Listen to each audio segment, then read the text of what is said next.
can we expect from Devin, you know, going up at 147? There's a lot of needle, I guess, between the pair of you. I guess from what you've seen in camp. An exciting Devin Haney. Let's sit it right there. I just told you is that if you don't want to fight, then you don't want to fight. There's no clauses, there's no catches, there's no nothing. Yeah. He just capping for like social media. Like he not gonna be like realistic about the situation. Bill Haney has sent a direct warning to Shakur Stevenson amid reports that a Devin Haney versus Shakur showdown is officially in the works. Shakur Stevenson. I told y'all Dev will beat the shit out of Shakur Stevenson. Yes, but did you talk to Turkey out of sheep? He gonna beat Rockstar Shakur? Beat the shit out of Shakur. Rockstar, he gonna beat the shit out of Rockstar Shakur Stevenson. Beat the shit.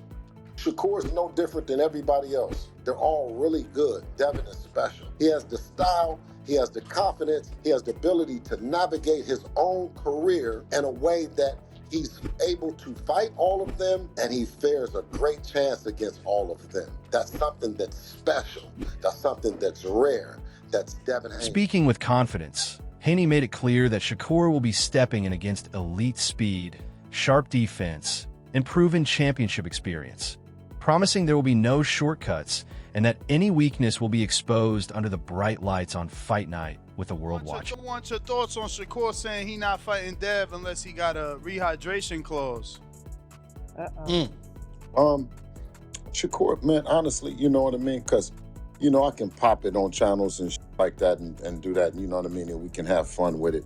But, you know, over here on the Boxing Voice, right, I want to ask, in or around the division, every bad motherfucker around Devin has gotten an offer to fight, or they've been in the ring, or, I mean, who else has that happened with?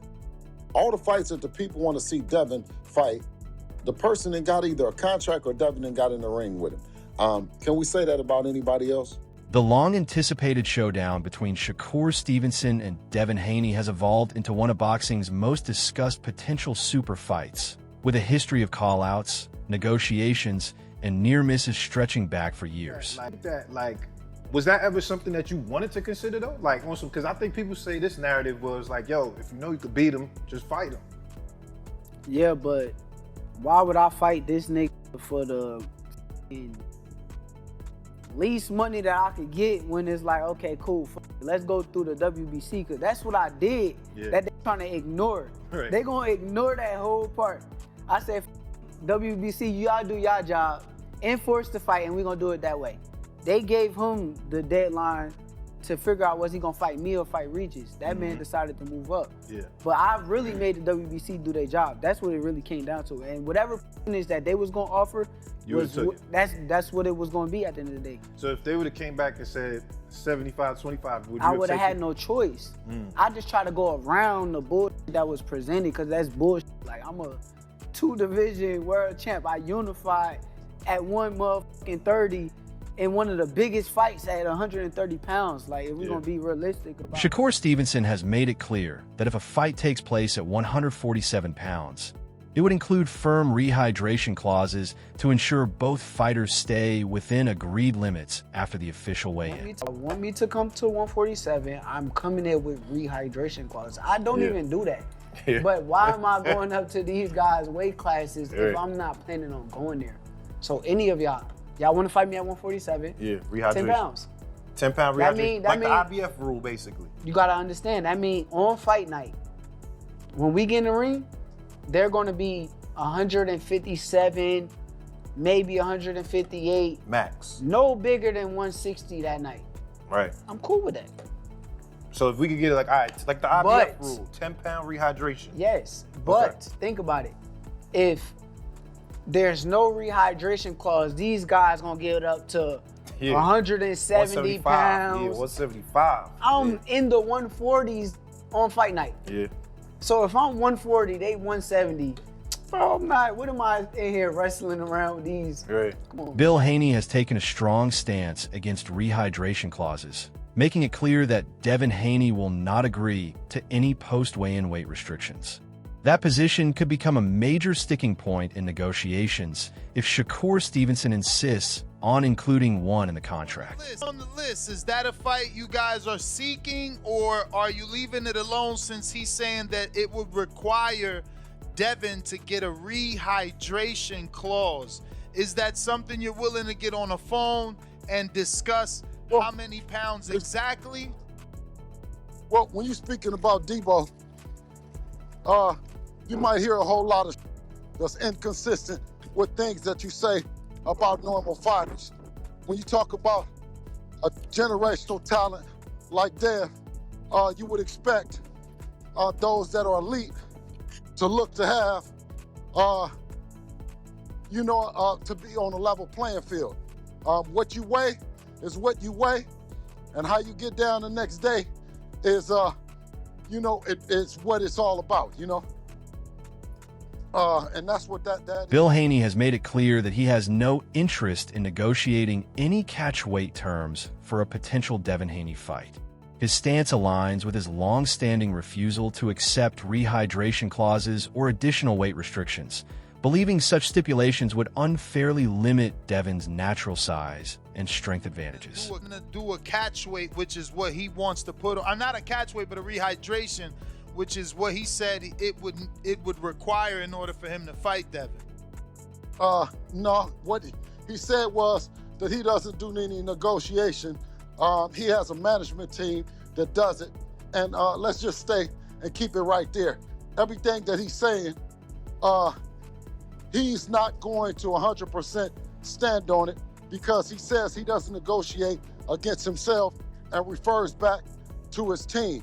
So I can't take any of that serious, especially, like I said, given an opportunity that you understand that he says that based on Conor Ben doing something that he felt might be unfair and putting it on Chris Eubank is what he's saying that he might do to him. Bruce Crington believes Shakur Stevenson would outbox Devin Haney by expertly controlling distance, timing, and angles.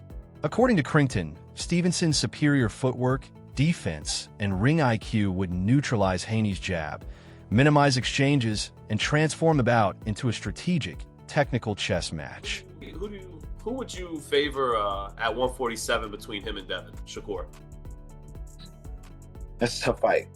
I like both of those styles together, but I do think that Shakur is just more defensively aware, sound and aware. It's possible that Shakur may win that fight. I feel like he's a problem for a lot of guys because of his style. But Devin and both of those styles together, that's a great matchup. And I don't know. That's actually a really good fight. I genuinely don't know. Many analysts believe Shakur Stevenson has everything needed to become boxing's next major star. His combination of technical skill, defensive mastery, and exceptional ring IQ positions him to elevate the sport, especially as fans increasingly value precision and strategy over raw power. Devin Haney, Conor Ben, there's a lot of fights that Shakur can be involved in and beat all these dudes, man. Beat all of them. Has a chance of beating all of them, right? And solidifying, his mark in the sport, being, the great of his generation. When Crawford left, I told y'all that, Shakur was the next guy on the throne. And I truly wholeheartedly still believe that. I know there's guys that has worked with Shakur in the past that swear up and down. Oh, I even forgot Murataya is there too. Guys like Andy Cruz. I mean, there's a lot of talented guys that people respect that Shakur has the ability to freaking challenge. Stevenson's disciplined approach and ring intelligence distinguish him, positioning him as a potential defining figure in boxing's future, especially as he continues to rack up significant wins while preserving his undefeated record. Him fighting all those guys and putting that on his resume, man. We talking about legendary status. We talking about Mount Rushmore type of stuff, because all these guys are the elite guys of this generation and people respect them. And if Shakur was to beat them, you know, he's going to definitely make his mark heavy in the sport and become extremely popular, you know, even more popular than what Terrence Crawford is right now, you know. And I feel like Shakur can be that face of American boxing that, you know, we've always had. You know, we have Floyd Mayweather. I think he can be as popular as Floyd Mayweather, if not more popular than Floyd Mayweather, you know. So I don't know, man. Guys, you know, tell me what you think. You know, am I tripping? But there's a lot of potential matchup for Shakur that can really grow his star. A potential showdown between Shakur Stevenson and Devin Haney promises to be a true mega fight, bringing together two of boxing's brightest talents. Both undefeated and technically elite, with a fierce drive to cement their legacies. This matchup would highlight top-level skill, strategy, and excitement, captivating fans around the world and marking the start of a new era in the sport. Confirms what I've been saying. 3-division world champion, former undisputed lightweight, former WBC junior welterweight, and reigning WBO welterweight world champion, first ballot Hall of Famer once he retires, superstar boxer, top 5 pound-for-pound best fighters in the world, Devin "The Dream" Haney, 33 wins, no loss and no draw, 15 wins by way of knockout. He calls out another first ballot Hall of Famer of his era. Ironically enough, Devin Haney is 27, and the person he calls out is 28 years old, who's another first ballot Hall of Famer, Olympic silver medalist, 4-division world champion, former unified super featherweight, who simultaneously up until yesterday held the WBC 135-pound title and the WBO 140-pound junior welterweight title. At the same time, superstar boxer, 4-division champion, who will be a first ballot Hall of Famer, Shakur Stevenson, who has 25 wins, no losses, no draw, 11 wins by way of knockout. So Shakur Stevenson and Devin Haney, as I said, and Devin Haney confirmed it, as you see there, this is the next super fight in the sport of boxing. Meanwhile, Devin Haney has firmly established himself as one of boxing's most technically gifted fighters, earning praise for his lightning-fast reflexes, pinpoint accuracy, and methodical approach inside the ring. Observers frequently highlight his ability to control fights, adapt to opponents, and stay composed under pressure, traits that make him a formidable challenge for anyone.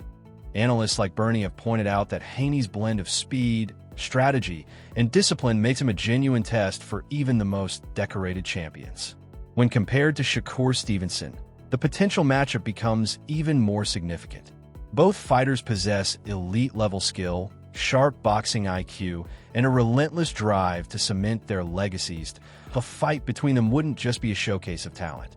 It would be a career-defining moment. Bernie emphasized that such a bout would highlight advanced strategy, resilience, and technical mastery, making it a must-watch clash for boxing fans around the world. Accomplishments, because now Shakur is a 4-weight world champion. Devin is a 3-weight world champion. Devin was undisputed, but now Shakur is a 2-time lineal champion. You know, so he's a 2-time Ring Magazine winner. You know, 2-time unified champion. If you want to add the ring, as far as with the WBO, he was unified at 130. You know, so he's a 2-time unified champion, 2-time lineal champion. Beat a guy like Teofimo Lopez, who rises to the occasion. Had a close fight with George Kambosos. You can make a claim that he was fighting out of frustration or out of emotion, you know, and that was it. He was in his prime too, you know. Josh Taylor seemed to be drained at 140, not taken away from Devin, but he was already moving up to 47, they were saying.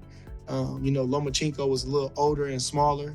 So, you know, they about even in terms of that. Greg Hackett claims that Shakur Stevenson is deliberately avoiding a fight with Devin Haney because Haney possesses the same elite skill set. According to Hackett, Haney's speed, defense, discipline, and ring IQ closely mirrors Stevenson's strengths, eliminating the usual stylistic advantages Shakur relies on. Hackett argues that Stevenson typically prefers opponents who are either slower or more aggressive, allowing him to dictate range and tempo. Haney, however, would force a high-level chess match with no easy openings. He suggests that the risk-reward ratio heavily favors Haney, as facing a fighter who can match Shakur technically and mentally over 12 rounds makes this matchup far more dangerous than fans might realize. Fight. He knows Dev has something for him, but he got something for Dev. It's a great fight. He know he could possibly lose to Dev. There's things that Dev understand about boxing that Shakur understand, and he wouldn't be able to just take full advantage of Devin Haney. You know what I mean? They both got an education. That's what I'm saying. This comes down to education. That's why Floyd and them used to yell, skills pay the bills. Skills pay the bills. You know what I'm saying? You got to really be in the gym working on your skills package. A lot of these dudes ain't working like they think they working. You know what I'm saying? They in the gym, they sweating. You know what I mean? They're working hard, but the information that's being transferred to them is bullshit information, and it's showing in the fights. But who am I? Armsy, think of the 5-piece. Why everybody want to see Shakur and Devin when Keyshawn called him out? All of those is great fights. I want to see them all. Can Shakur Stevenson finally outbox Devin Haney? Or will Haney's speed, skill, and strategy give him the edge? Share your thoughts in the comments below.